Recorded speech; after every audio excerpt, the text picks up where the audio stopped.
we're going to be announcing something, I would say, over the next 2 or 3 weeks that will be phenomenal in terms of tax. President Donald Trump has often promised to deliver policy solutions in, quote, 2 weeks. So we're doing very well in the fight against ISIS, as General Mattis has just explained, and we're going to be having a news conference in about 2 weeks to let everybody know how well we're doing. Trump has used this 2 weeks tactic for years when discussing both foreign policy and domestic issues. Women's unemployment has reached its lowest level in only 65 years. But within about 2 weeks, I think we'll be able to say in American history, because it's moving quickly. So we're building a lot of wall.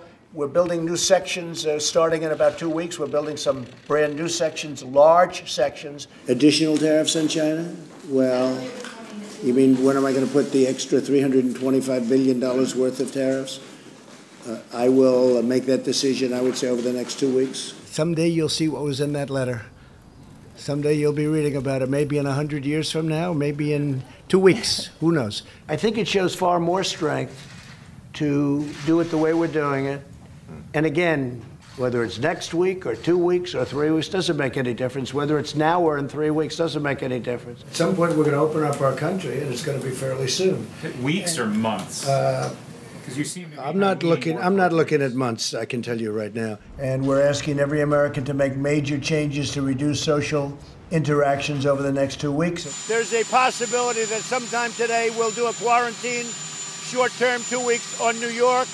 We're very advanced in testing. Other countries are calling us to find out what are we doing.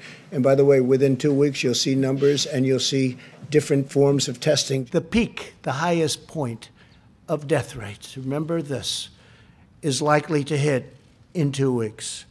Nothing would be worse than declaring victory before the victory is won. It would be very, very proper and very nice if a winner were declared on November 3rd instead of counting ballots for 2 weeks. If you didn't have our military equipment, this war would have been over in 2 weeks. In 3 days, I heard it from Putin. And do you still believe that Putin actually wants to end the war? I can't tell you that, but I'll let you know in about 2 weeks. Within 2 weeks, we're going to find out very soon.